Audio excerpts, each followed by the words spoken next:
Bonjour à tous chers zappers, aujourd'hui on se retrouve pour parler d'un film qui m'a hanté, hypnotisé, complètement happé, et même après le générique en fait j'étais encore dans ce film, je l'ai vu 50 000 fois, c'est Last Night in Soho. Donc si ça t'intéresse, ne zappe pas. Last Night in Soho, j'avais d'abord le Blu-ray, ensuite j'avais le Blu-ray 4K, ensuite j'ai vu qu'il y avait une version collector, bon américaine mais c'est pas grave, j'ai mis la VF dedans en plus.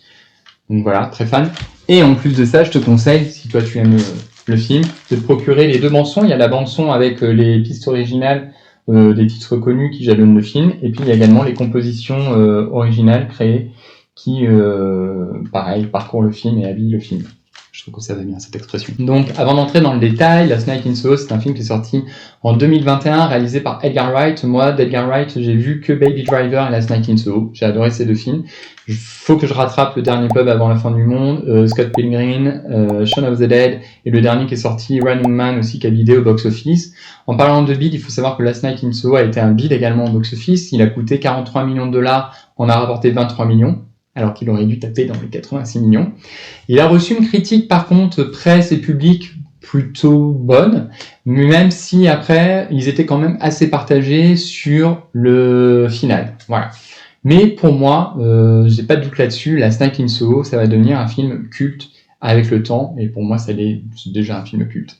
Donc, je t'invite à entrer dans le détail maintenant de Last Night in Soho. Last Night in Soho, je vais être direct dès le départ, ce film ne parle pas des années 60, il parle de ce qu'on refuse encore de voir aujourd'hui. Dès les premières minutes, le film t'envoûte, les lumières, les néons, la musique, tout est pensé pour te plonger dans un fantasme, celui du Londres des années 60. Un monde de glamour, de liberté, de promesses. Et au centre de tout ça, Sandy, magnétique, brillante, intouchable. Et ce n'est pas un hasard, parce que Edgar Wright a pensé son casting comme une opposition directe. On a d'un côté Thomasine McKenzie, que tu as pu voir dans Old ou Jojo Rabbit, que j'ai pas encore vu. Donc elle incarne une personne très naturelle, fragile, effacée. Et de l'autre côté, on a Anya Taylor-Joy, qui incarne une star hors du temps, presque irréelle. L'une est réelle, l'autre est un fantasme. Mais très vite, il y a quelque chose qui va se fissurer. Ce qui est fascinant dans Last Night in Soho, c'est que le film ne raconte pas seulement une histoire, il la met en scène d'une manière presque physique. Là où un film classique utiliserait du chant contre chant pour montrer une interaction, Edgar Wright casse ça. Il remplace ce langage classique par des jeux de miroirs, des chorégraphies millimétrées, des plans séquences truqués mais invisibles, et ça c'est important, ça donne des scènes qui reposent pas ou presque pas sur des effets numériques. Tout est chorégraphié, répété, calé au millimètre, les actrices, les doublures, la caméra, tout bouge ensemble. C'est de la mise en scène, mais c'est aussi de la performance. Et dans certaines scènes, les personnages ne se répondent plus, ils se reflètent, ils se remplacent, ils se glissent l'un dans l'autre. La réalité et le fantasme se joignent constamment. Héloïse ne regarde pas Sandy, elle devient Sandy. Et nous aussi, en tant que spectateurs, on tombe dans ce piège. Et ça, j'aime pas trop l'expression, mais pour moi, c'est du vrai cinéma, parce que la mise en scène raconte vraiment quelque chose. Elle parle de perte d'identité, de projection et de fantasme. Et ce fantasme, Edgar Wright le connaît bien. Il a passé plus de 10 ans à développer ce film fasciné par Soho. Il a beaucoup passé de temps aussi là-bas justement pour en prendre l'essence. C'est un quartier qu'il décrit lui-même comme un lieu à double visage, l'amour en surface mais profondément marqué par la nuit, la violence et l'exploitation. Et ça change tout parce que Last Night in Soho, c'est pas une lettre d'amour aux années 60, ou alors c'est une lettre d'amour empoisonnée, une lettre qui te séduit pour mieux te piéger. Et puis, dans Last Night in Soho, il y a ces hommes. Au départ, ils sont bien réels, on les voit, on les entend, ils ont un visage. Très vite, on constate qu'ils se ressemblent tous. Ils ont la même attitude, le même regard et surtout les mêmes intentions. Ce sont des hommes vulgaires, insistants, affamés. Et là, le film va plus loin qu'un simple constat. Edgar Wright ne dit pas les hommes sont tous des monstres. Edgar Wright dit le système les rend interchangeables. Et ce n'est pas anodin si l'histoire se déroule dans ce Soho-là. Soho, c'est un quartier historiquement lié à l'industrie du rêve qui a aussi exploité des générations de jeunes femmes. Des filles qui arrivent pleines d'espoir, comme Sandy, et à qui on vole tout, leur innocence, leurs rêves, leur identité. Et c'est exactement ce que vit Sandy. Au début, elle est un fantasme, puis elle devient un produit, manipulé, contrôlé, piégé par son Mac.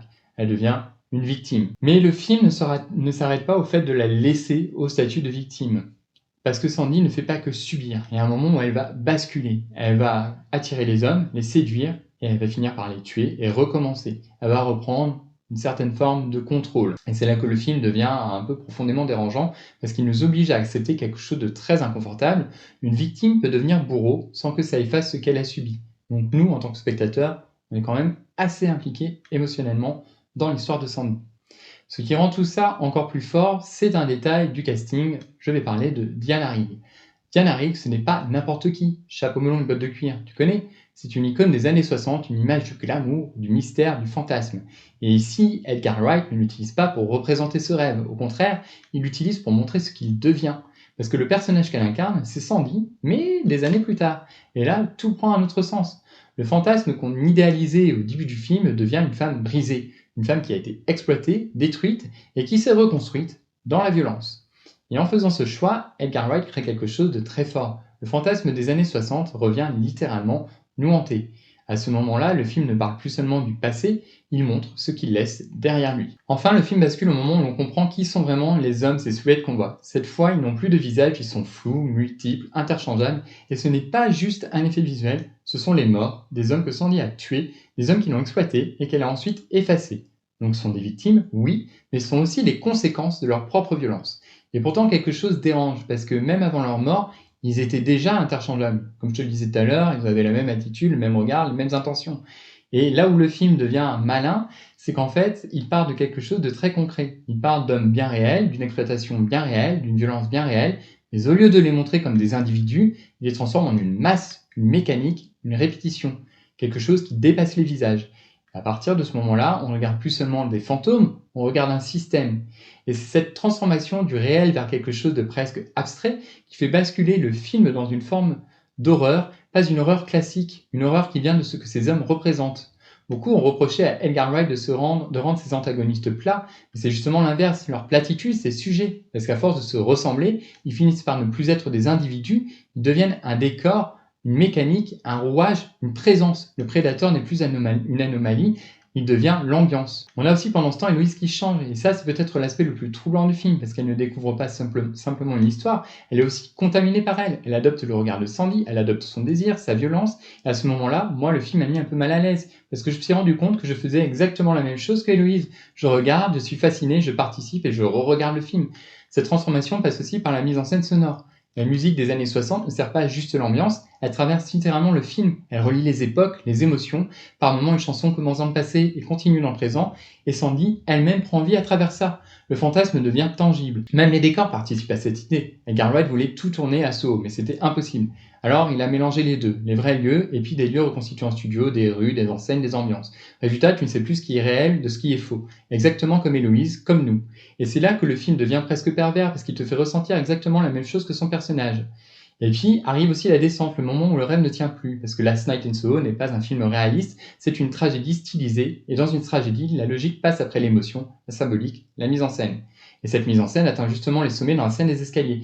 Héloïse est poursuivie par Sandy, les escaliers sont en bois, puis deviennent en verre, de réalité coexistent, la réalité concrète, la réalité mentale. Et ce détail change tout, le verre c'est la transparence, le fantasme, la fragilité. Au moment où Sandy monte, les marches se brisent, c'est une ascension vers la gloire, mais une ascension instable, vouée à s'effondrer. Et en parallèle, la maison brûle. Il y a 3 niveaux en même temps. L'action, la psychologie, la symbolique. Et puis arrive la scène finale, le fameux défilé avec les robes, la musique, le succès. Et Héloïse transforme l'histoire de Sandy en œuvre. Et là encore, le film boucle parfaitement avec son idée de départ. Parce que même après avoir découvert la vérité, on continue de transformer la souffrance en spectacle. Et là, il n'y a plus de distance. On fait partie du problème. Puis à ce moment, avec le miroir, le regard, le sourire et le clin d'œil de Sandy, tout bascule. Parce que ce geste, c'est pas un adieu, c'est une victoire. Sandy ne disparaît pas. Elle change de forme. Elle existe encore à travers l'image, le regard, le fantasme. Et Héloïse devient son relais, son médium. Donc la vraie question n'est pas Sandy a-t-elle disparu, mais qui regarde qui maintenant? Alors oui, Sandy est une victime, mais elle devient aussi un monstre. Et à la fin, elle devient un mythe. Et un mythe, ça ne meurt jamais. Last Night in Soho est certes imparfait, sa conclusion peut laisser à débattre, mais c'est un film habité, un film qui te manipule, un film qui te fait ressentir exactement ce qu'il dénonce, un film où la forme raconte autant que le fond, et surtout un film qui reste. Et toi, dis-moi, est-ce que tu regardes encore Sandy, ou est-ce que c'est elle qui te regarde? Pour ma part, ce film-là est un film culte que je te conseille absolument. Voilà, c'est tout pour mon analyse de Last Night in Soho. Dis-moi en commentaire ce que tu en as pensé. N'hésite pas à liker, partager, t'abonner. Ça fait du bien aussi de revenir avec ces formats. Bien entendu, Buffy reviendra demain. Je pense qu'on parlera de l'épisode La Marionnette, je crois, l'épisode 9. Et il y aura encore d'autres vidéos. Dans pas longtemps, je te parlerai d'Entretien avec un vampire et d'un autre film. Voilà, donc c'est tout pour aujourd'hui. Je te dis à très bientôt. Bye!